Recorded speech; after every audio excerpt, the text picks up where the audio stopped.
আজকে আমরা রাতের বেলা বেরিয়ে কোথায় যাচ্ছি গাইস? যে হারে গরম পড়ে গেছে, যে হারে রোদের তাপমাত্রা, সেই কারণে আজকে আমরা রাতের বেলা বেরিয়ে শপিংয়ে যাচ্ছি। আমি, আমার মা, আমার ছোটো পাপা আর আমার মাসি, এই চারজন মিলে আমরা শপিংয়ে যাচ্ছি। তো এখন চলে এসেছি আমরা আমাদের মোড়ে। তো মোড়ে টোটোর জন্য দাঁড়িয়ে অপেক্ষা করছিলাম। তো দেখতে দেখতে একটা টোটো আমরা পেয়ে গেলাম। টোটোর মধ্যে উঠে এখন শপিংয়ে যাচ্ছি। তো দেখো আমরা এখন এই নদীটা পেরোচ্ছি, এটা হচ্ছে করলা নদী ব্রিজ। তো এই করলা নদীর ব্রিজ আমরা এখন পেরোচ্ছি। তো এদিকে যেতে যেতে চোখে পড়লো বৈশাখী মেলা কিন্তু শুরু হয়ে গেছে। আর দেখো নাগরদোলাটা কত বড় আর কত সুন্দর করে লাইটিং দিয়ে সাজিয়ে, তো ভীষণ ভালো লাগছিল দেখতে। কিন্তু আজকে আমরা মেলা আর ঢুকবো না, আমরা মেলা আসবো কালকে। তো সেটা আমি ব্লগ করার চেষ্টা করব। তো অবশ্যই তোমরা সেটা দেখার জন্য আমার চ্যানেলে চোখ রাখবে। তো দেখো আমি আমার বাবা কত মজা করছিলাম টোটোতে যেতে যেতে।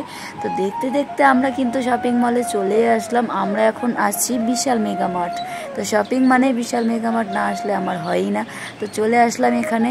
তো এখন আমরা এখানে ভেতরে ঢুকবো। আজকে আমার শরীরটা খুবই খারাপ ছিল, সারাদিন বাড়িতে আমি শুয়ে কাটিয়েছিলাম। তো রাতের বেলা বাড়ির থেকে বেরিয়ে একটু ভালোই লাগছিল। দেখো মলে ঢুকে সবার প্রথমে পাপার জন্য গরমের জন্য দুটো গেঞ্জি নিয়ে নিলাম। তারপরে চলে আসলাম আমরা সেকেন্ড ফ্লোরে, এখানে পাপার জন্য জলের বোতল দেখছিলাম। দেখো আর আমার বাবা নিজেই নিজের জলের বোতল পছন্দ করছিল। আর এদিকে আমিও একটা ছোট জলের বোতল পাপার জন্য পছন্দ করে নিয়েছি। আর এই বোতলটার দাম মাত্র দেখো 39 টাকা। তো এটা নেওয়ার পরে আমরা চলে আসলাম এই যে দেখো নুডলস নিতে। তো বাই ওয়ান গেট ওয়ান ছিল, তো দুটো নুডলস এখান থেকে নিয়ে নিলাম। আর দুটোর দাম 104 টাকা। তো এগুলো নেওয়ার পরে পাপার জন্য একটা নিয়ে নিলাম বেবি সাবান, হিমালয়া সাবান। তো এটা নেওয়ার পরে আমরা চলে গেলাম আবার ফার্স্ট ফ্লোরে। তো এখান থেকে বোনের জন্য একটা টব নিয়ে নিলাম। টবটা নিয়ে দেখো আমার মাসি লাইনে দাঁড়িয়ে পড়ছে বিল পেমেন্ট করার জন্য। তো বিল পেমেন্ট করে সেখান থেকে বেরিয়ে পড়লাম। বেরিয়ে আবারও একটু মার্কেটে যাচ্ছি, কারণ পাপার জন্য নেওয়ার বাকি আছে এই যে সেরেলাক।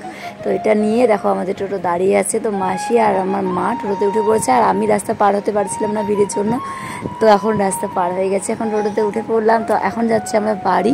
আর বাড়ি যেতে যেতে যেহেতু পাপাকে কিছু খাওয়ানো হয়নি, পাপার জন্য কিছু নেওয়া হয়নি, তাই মোড়ে একটু দাঁড়িয়ে পড়ছি। এখান থেকে পাপার জন্য নিয়ে নিলাম দুটো ডেইরি মিল্ক। তারপরে আমরা চলে এসেছি ফাইনালি বাড়ি। তো গাইস তোমাদের সাথে দেখা হচ্ছে পরবর্তী কোনো ভিডিওতে। এই ভিডিওটা এখানে শেষ করছি। আর দেখো আমার হাতে আমার পাপার ডেইরি মিল্ক। তো তোমাদের ভিডিওটা কেমন লাগলো অবশ্যই কমেন্ট করে জানাবে। সবাই ভালো থাকবে, টাটা।